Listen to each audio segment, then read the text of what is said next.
C'est un peu le sujet qui revient sur toutes les lèvres quand on devient parent, le sommeil. Celui du bébé bien sûr, mais aussi et surtout celui des parents. Comprendre comment fonctionne le sommeil d'un tout petit, c'est déjà un grand pas pour traverser les nuits plus sereinement et préserver un peu les vôtres.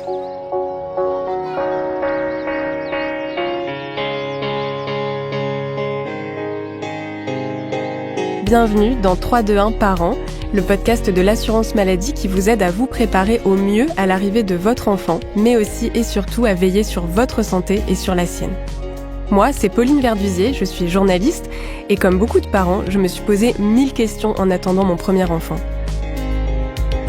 Au fil des épisodes de ce podcast, je retrouve Anne Kammerer, sage-femme libérale, pour explorer ensemble et avec des experts tous ces sujets qui nous questionnent pendant la grossesse, l'accouchement et les premiers mois de vie de l'enfant.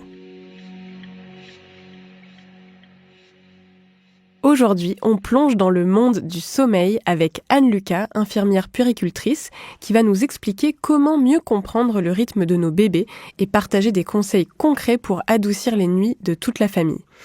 Mais d'abord, on retrouve Anne Kammerer qui a quelques informations à nous partager. Bonjour Anne. Bonjour. Le sommeil, c'est un très gros sujet de la parentalité.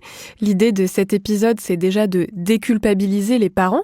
Donc, si votre bébé ne dort pas 10 heures d'affilée à 1 mois de vie, c'est tout à fait normal, n'est-ce pas ? Est-ce qu'on peut expliquer pourquoi le sommeil des bébés est différent du nôtre ?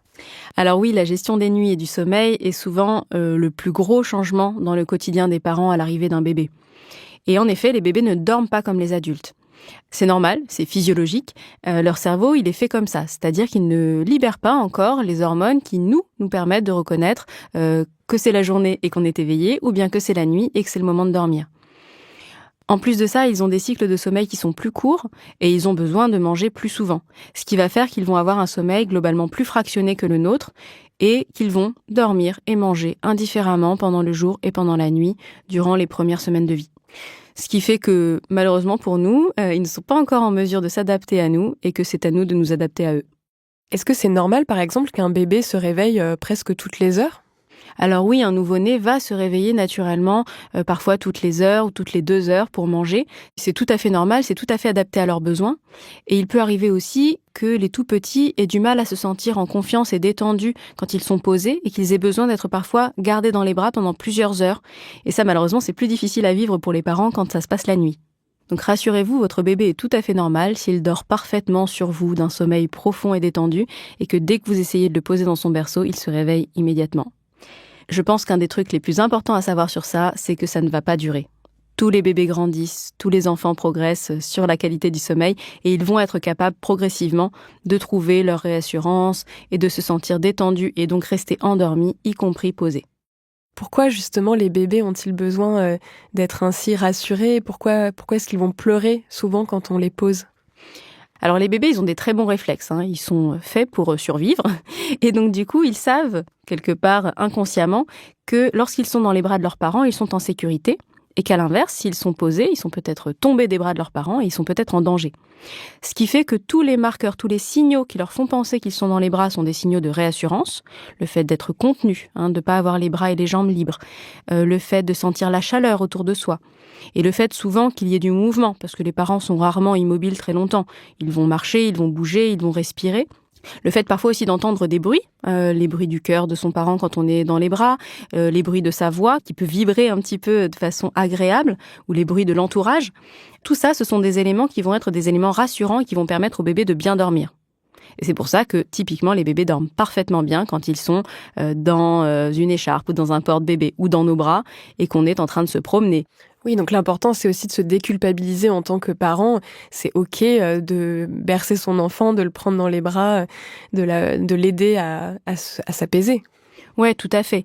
Et puis en même temps, ça peut être quand même quelque chose de très demandeur en ressources pour les parents parce que ça peut être très fatigant de les avoir tout le temps et on peut aller essayer de chercher des petites astuces, des petites stratégies pour leur faire croire qu'ils sont encore dans nos bras alors qu'on les a posés.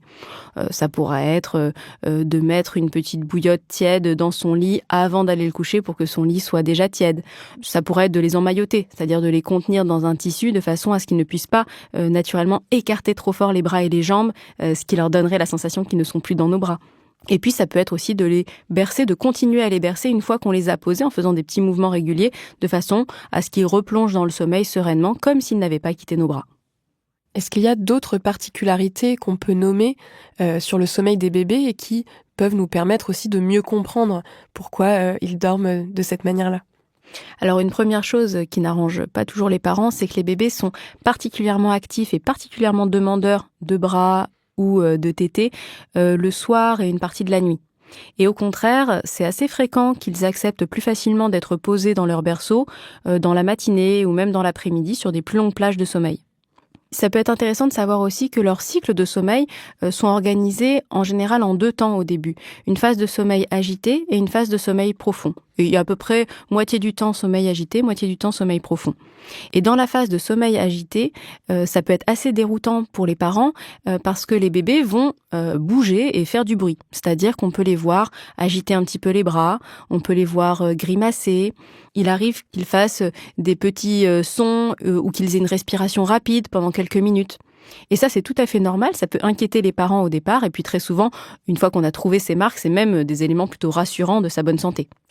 Et la plus grande particularité du sommeil des bébés initialement, c'est qu'ils ne font pas la distinction entre le jour et la nuit. Les hormones qui sont libérées par notre corps et qui nous permettent d'identifier qu'on arrive dans un moment du soir où on va dormir plus longtemps, elles ne sont pas sécrétées dans le corps du bébé dès la naissance. Ça va prendre un petit peu de temps et en général, ça va être à peu près vers 2 mois, 2 mois et demi, que les bébés peuvent commencer à avoir des phases de sommeil un petit peu plus longues, surtout en début de nuit, et parfois vont enchaîner à ce moment-là jusqu'à 5 heures, voire parfois même avec un peu de chance 6 heures de sommeil d'affilée. Mais avant ça, c'est tout à fait courant et même normal que les bébés ne dorment pas plus que 2 ou 3 heures d'affilée. Et évidemment, pour certains bébés, ça arrivera un petit peu plus tôt, ces phases de sommeil longues, et puis pour d'autres, ça arrivera un petit peu plus tard. Oui, effectivement, tous les bébés ne dorment pas 6 heures d'affilée à 2 mois et demi, d'après mon expérience.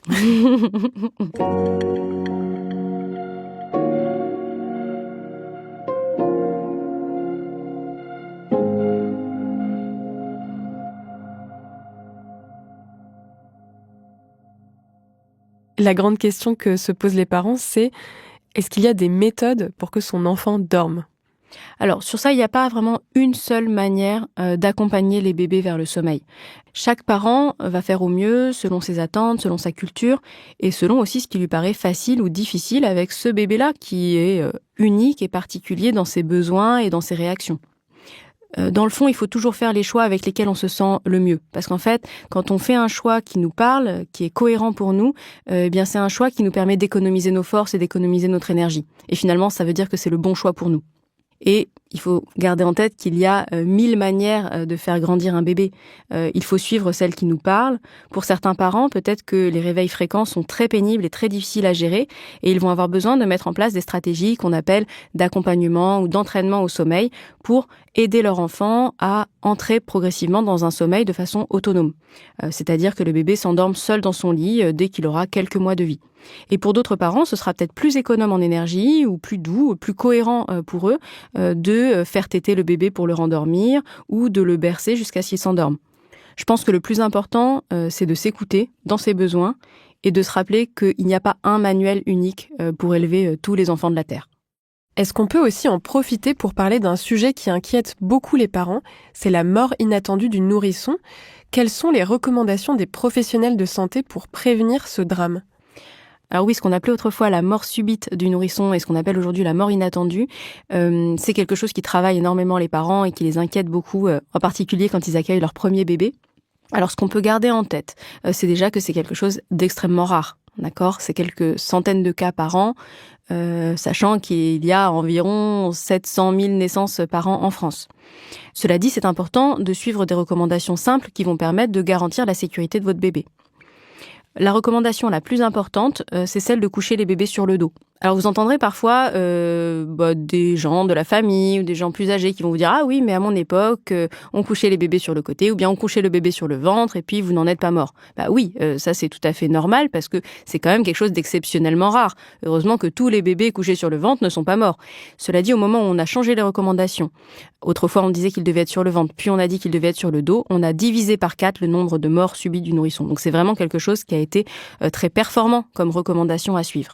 Dans les autres points de vigilance, on peut garder en tête qu'il faut que le bébé puisse toujours respirer librement dans son lit. Donc c'est important qu'il n'y ait pas d'objets mous qui puissent venir gêner sa respiration. Donc on déconseille d'avoir un doudou dans son lit. On déconseille surtout d'utiliser une couette, mais plutôt de privilégier une turbulette. Vous voyez, c'est un peu comme un sac de couchage adapté à la taille du bébé. C'est important qu'il n'y ait pas d'oreiller non plus dans son lit. Ils n'en ont pas besoin pour dormir. Et il vaut mieux qu'il soit sur un plan qu'on appelle un plan dur, un plan ferme et plutôt à plat. On sait aussi que les bébés, comme les adultes d'ailleurs, dorment mieux et respirent mieux la nuit si la température de la pièce n'est pas trop élevée. Il vaut mieux pour un enfant avoir plusieurs couches de vêtements pour être bien au chaud, mais que la température de la pièce soit entre 18 et 20 degrés, plutôt que de monter le radiateur par peur qu'ils aient froid. Est-ce qu'il est recommandé de dormir dans la même pièce que son bébé ? Alors oui, il est recommandé, dans l'idéal, de dormir pendant les 6 premiers mois de vie dans la même pièce que son bébé.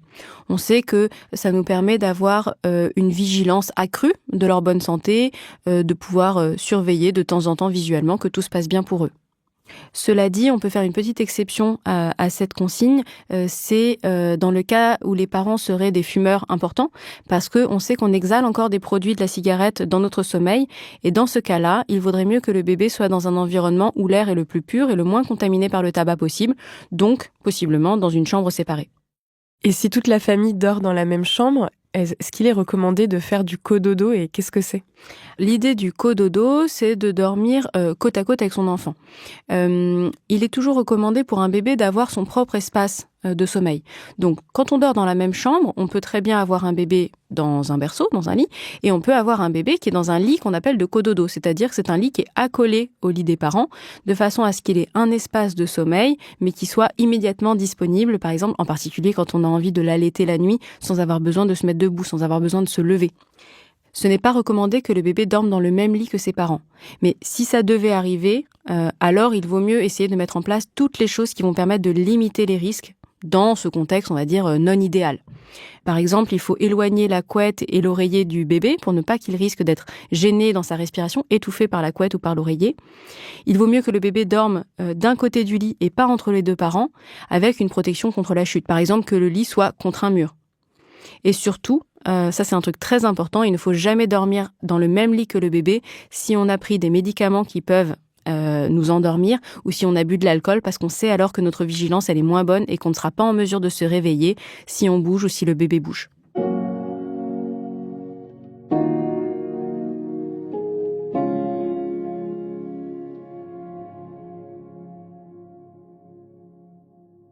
Quels conseils vous donnez aux parents pour préserver leur sommeil le mieux possible ? Tous les conseils ne sont pas forcément adaptés à tous les parents.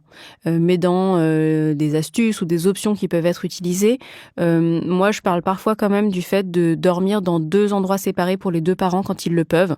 Si on a un canapé-lit dans le salon par exemple, ou une deuxième chambre, parce qu'on sait que le parent qui ne va pas être dans la pièce où il y a le bébé aura peut-être une phase de sommeil un petit peu plus profonde ou avec moins de réveil, et ça va permettre d'avoir un temps de repos de qualité. Un autre conseil que je donne parfois aux parents, c'est de ne pas hésiter à partager la nuit en termes de soins au bébé. C'est-à-dire qu'on peut tout à fait faire moitié-moitié. Jusqu'à 2-3 heures du matin, c'est moi, et puis à partir de 2-3 heures du matin, c'est toi. Ou bien un premier parent gère le soir et le matin, et le deuxième parent gère le cœur de la nuit. Sachant que même si un bébé est allaité, on peut partager le temps de la nuit, parce que ça peut être soulageant pour la mère qui allaite de ne pas avoir la charge du bébé à bercer, par exemple, juste après la tétée, si le bébé ne peut pas être posé immédiatement. Ce qui va laisser à la mère la possibilité de à peine sortir de son sommeil, mais plutôt enchaîner des moments de repos. Et puis, ça peut être intéressant de prendre des temps de sommeil, peut-être en dehors de la nuit. C'est-à-dire que c'est très fréquent que les parents aient besoin de faire des siestes. Alors, ça peut être un petit peu comme une grasse matinée, c'est-à-dire on s'est levé avec le bébé, puis en fait, on retourne se coucher dans la matinée parce que les bébés sont souvent plus calmes.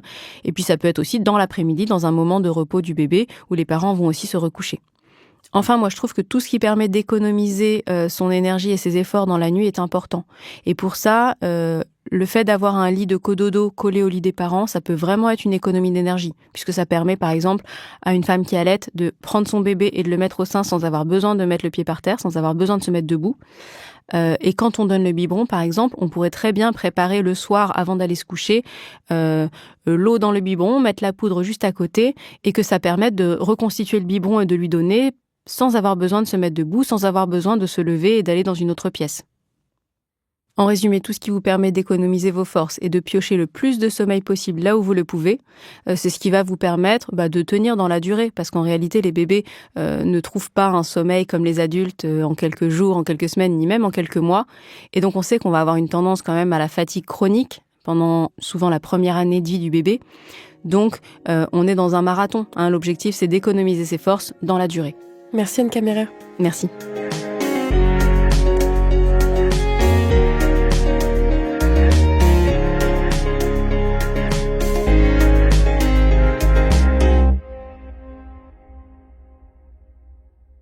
Il n'y a donc pas de recette magique pour le sommeil des bébés. Chaque famille a son fonctionnement, sa manière de faire. Mais pour naviguer dans les eaux parfois troubles du sommeil, j'ai rencontré Anne Lucas qui nous en dit un peu plus sur les rythmes des bébés. Bonjour. Bonjour. Est-ce que vous pouvez vous présenter ? Je m'appelle Anne Lucas, je suis infirmière puéricultrice et je travaille en PMI. La PMI, c'est la protection maternelle et infantile, un service public qui accompagne les familles de la grossesse aux 6 ans de l'enfant. Est-ce que vous pouvez nous parler du ressenti des parents que vous voyez à la PMI vis-à-vis du sommeil de leur bébé ? Qu'est-ce qu'on peut en dire ? C'est vrai que c'est un sujet quand même majeur dans la parentalité.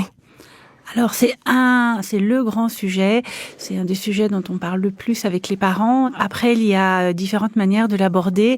Ça dépend beaucoup du ressenti des parents, de leur capacité à dormir plus ou moins, de la capacité de leur bébé à dormir plus ou moins. Puisqu'il peut y avoir des petits dormeurs ou gros dormeurs, que ce soit chez les enfants ou chez les parents. Exactement. Donc, une famille plutôt grosse dormeuse avec un bébé qui dort peu, c'est beaucoup plus contraignant qu'un parent qui a besoin de moins de sommeil et un bébé qui est plutôt gros dormeur. Il n'y a vraiment pas de règle. Ça dépend d'une part du terme de naissance, du poids du bébé, de l'alimentation du bébé, de comment ça se passe, et puis du tempérament aussi des bébés. Et c'est pourquoi il n'y a pas de règle non plus forcément, ni de recette quant au sommeil. C'est vraiment une question de perception et je dirais aussi de contrainte. C'est-à-dire que un parent qui n'est pas obligé de reprendre le travail à 2 mois et demi a quand même plus de temps devant soi pour penser au sommeil, penser à tout ça, qu'un parent qui doit reprendre à 2 mois et demi, alors que le sommeil n'est pas du tout stable. Chez le bébé, il ne le sera pas avant l'âge de 3 ans. Oui, tout ça dépend aussi du contexte de chacun, finalement. Exactement. Et vous invitez aussi à redéfinir un peu les termes, parce que c'est vrai que parfois il y a un peu des abus de langage, si on peut dire ça comme ça. On dit « mon bébé ne dort pas », alors que ce n'est pas tout à fait juste. Si le bébé ne dormait jamais, ça serait autre chose. Qu'est-ce que vous voulez dire par là ? En fait, quand les parents parlent du sommeil de l'enfant, ils parlent du sommeil dans son lit. En d'autres termes, pendant que le bébé dort, moi, je peux faire autre chose, ou me reposer, ou faire ce que j'ai à faire.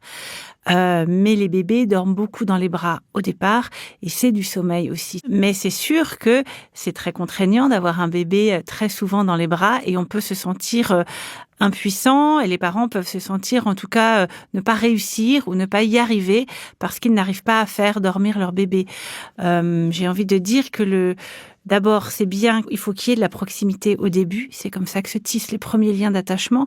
C'est plus on porte son bébé, plus le bébé se sent en sécurité. Et puis, d'autre part, quand on parle de sommeil, on parle de séparation. Et ce n'est pas toujours très simple. Oui, donc finalement, on a tendance à dire que l'enfant ne dort pas parce qu'il ne dort pas dans son lit. Or, ça compte comme du sommeil de dormir sur son parent. C'est vrai qu'au début, les parents sont un peu en mode survie. Et vous, ce que vous dites, c'est que finalement, pour survivre, il faut faire ce qui fonctionne.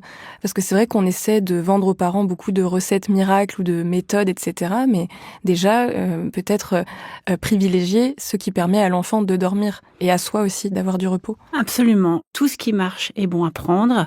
Et c'est pas étonnant. Moi, je dis souvent aux parents que dans beaucoup de pays du monde, les bébés sont portés et on ne se pose pas plus de questions comme ça. Si on regarde à l'échelle du monde, on est très minoritaire. Les personnes qui veulent faire dormir les bébés dans leur lit séparément, loin des parents. Donc un bébé qui dort sur son parent et un parent qui se repose en même temps avec son bébé, c'est du bon et c'est bon à prendre.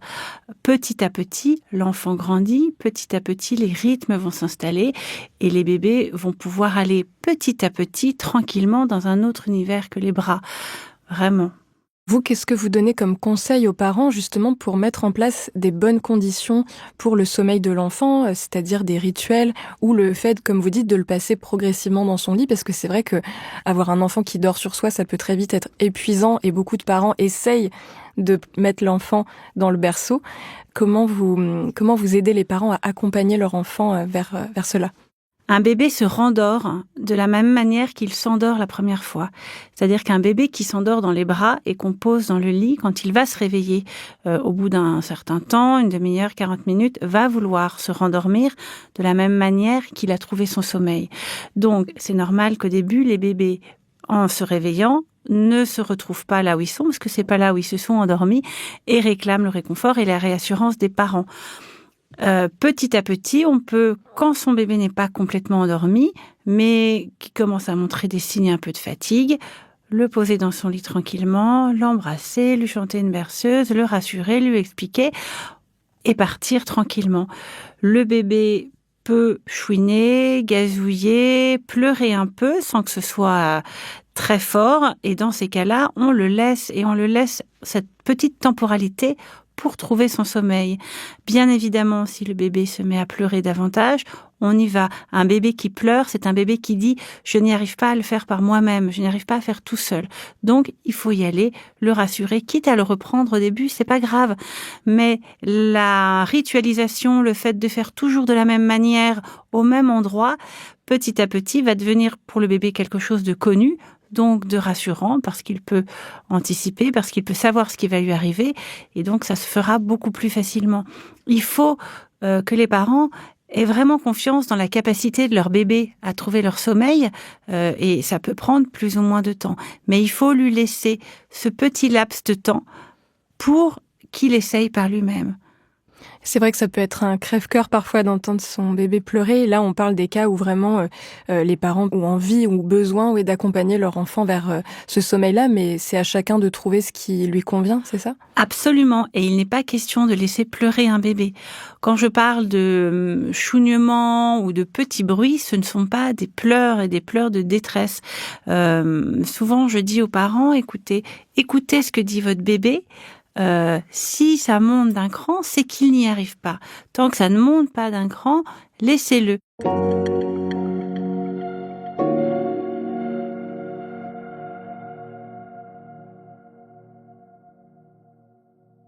Ce que vous disiez aussi en début d'épisode, c'est que en plus, le sommeil n'est vraiment stabilisé que vers 3 ans, c'est ça ? Ça veut dire qu'il peut y avoir des aléas, ça peut ne pas être complètement acquis ? Absolument, le sommeil du bébé change en fonction de son âge et en fonction aussi de ses expériences.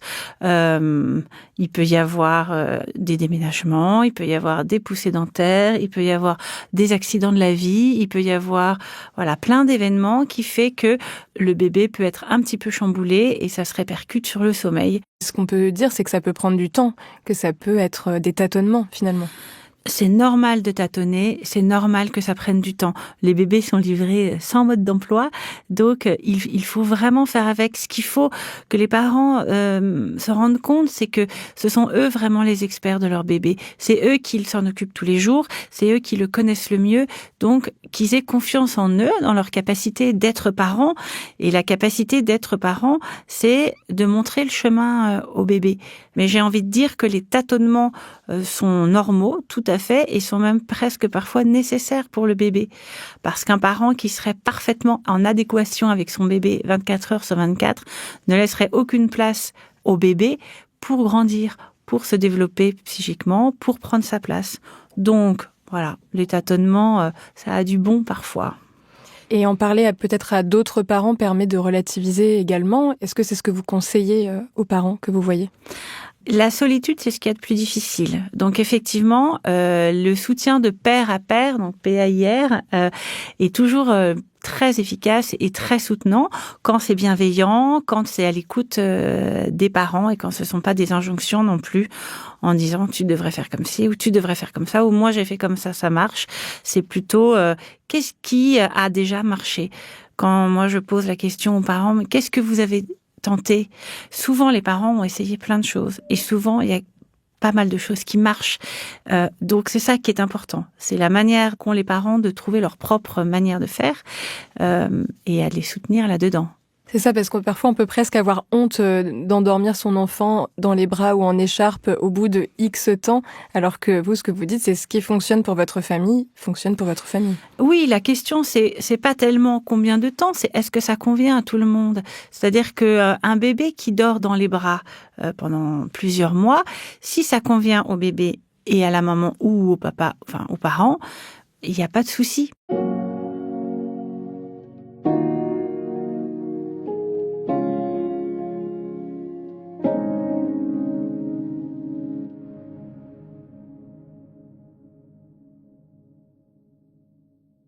À présent, une question peut-être un peu plus technique, mais comment est-ce qu'on décrypte les signes de fatigue de son enfant pour justement l'accompagner vers le sommeil au bon moment ? Alors, ça dépend de l'âge du bébé parce que tout petit, vraiment tout petit, les bébés mangent et s'endorment en général, soit au sein, soit au biberon. Donc, c'est un peu plus compliqué, mais assez vite, on peut voir des yeux qui papillonnent, des bébés qui bâillent, des bébés qui commencent à chougner, des bébés qui commencent à se tortiller, un peu à remuer. Tout ça, ce sont des petits signes de fatigue. Il y a aussi des bébés qui sont très fatigués, qui ne le montrent pas. Et on a des bébés épuisés qui sourient et qui rigolent. Ça arrive. C'est aussi aux parents d'être vigilants, de se dire là, ça fait 1 heure qu'il est réveillé, 1h30. Il devrait commencer à être fatigué et à pouvoir proposer le lit à ce moment-là. C'est vrai qu'on parle beaucoup en ce moment de temps d'éveil. Est-ce qu'il y a des temps d'éveil à respecter selon l'âge de l'enfant ou c'est plutôt rester à l'écoute de la fatigue de son bébé ? Alors, il faut rester à l'écoute de la fatigue de son bébé. Un bébé qui est fatigué, c'est important de pouvoir lui proposer un temps calme, même si il ne dort pas. C'est-à-dire que lui proposer un moment où il est dans son lit, calme mais réveillé, ça peut être aussi très reposant. Et les moments d'éveil, il faut en profiter quand ils sont là. Donc au départ, c'est 5 minutes, 10 minutes, une demi-heure, 1 heure. Et ça peut être de l'éveil, pas forcément avec de la stimulation. On peut jouer avec son bébé, on peut aussi le laisser tranquille tout seul 5 minutes pour qu'il expérimente et revenir, faire des allers-retours. Oui, un temps calme et aussi reposant pour lui finalement. Exactement. Un temps d'éveil n'est pas forcément un temps d'excitation. Ce qu'on peut dire, c'est que on va pas imposer des horaires à un bébé, parce que c'est vrai qu'on pourrait être tenté de faire ça sur les conseils peut-être de grands-parents, ou de dire il faut qu'il dorme à telle heure, qu'il mange à telle heure, etc. Mais c'est vrai que quand on a un tout petit bébé, on découvre vite que finalement, essayer d'imposer un cadre ne fonctionne la plupart du temps pas, et que c'est plutôt anarchique, surtout les premiers mois. Donc vous vous dites, écoutez-vous finalement. Écoutez-vous, écoutez le bébé et puis aussi renseignez-vous sur comment un bébé grandit, comment un bébé s'éveille, les capacités d'un bébé à tel âge ou tel âge. Le sommeil au tout départ est très lié à l'alimentation, c'est-à-dire que ce soit au sein ou au biberon, les bébés mangent et s'endorment après dessus et puis assez vite. Progressivement, mais assez vite aussi, les bébés mangent, sont réveillés et s'endorment. Du coup, le sommeil est à distance de l'alimentation. Et c'est là où on peut instaurer un début de rituel, un début de rythme, un début de manière de faire. Ce qui est parfois plus compliqué pour les bébés au sein, parce que souvent les bébés fatigués cherchent aussi à téter. Et on pourrait dire, j'endors mon bébé au sein, parce que c'est comme ça qu'il s'endort le plus rapidement possible.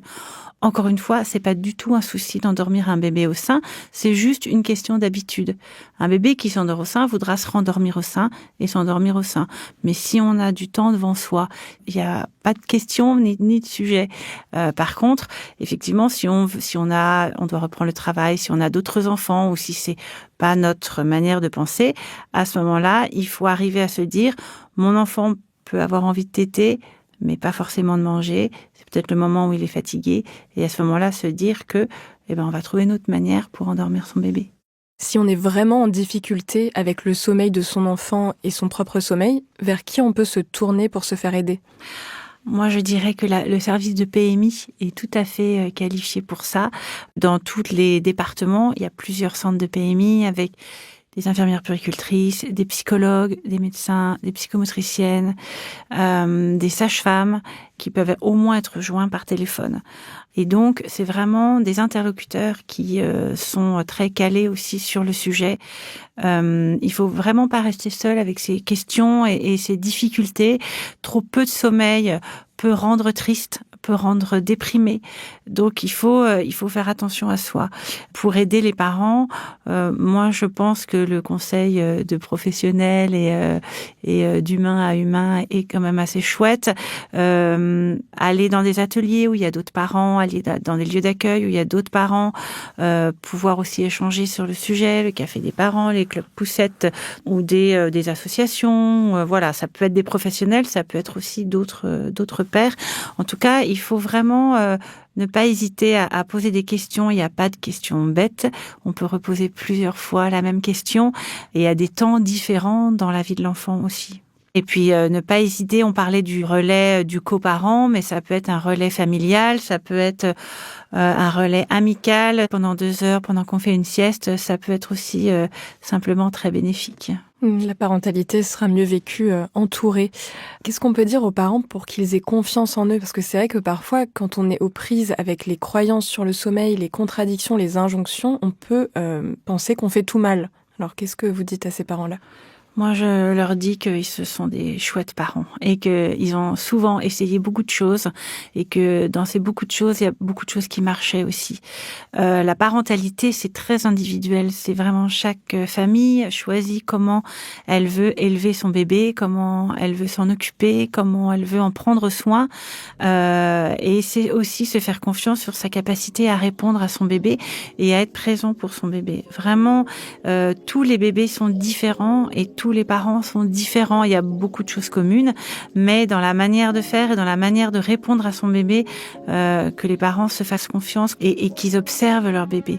Vraiment, les bébés racontent beaucoup de choses dans leurs mouvements, dans leur mimique, même dans leurs pleurs, ça raconte beaucoup de choses. Et donc, de se pencher un peu et d'essayer de voir ce que son bébé veut dire et de le comprendre à sa manière, c'est aussi ça, devenir parent. Merci beaucoup Anne-Lucas pour vos conseils. Merci. «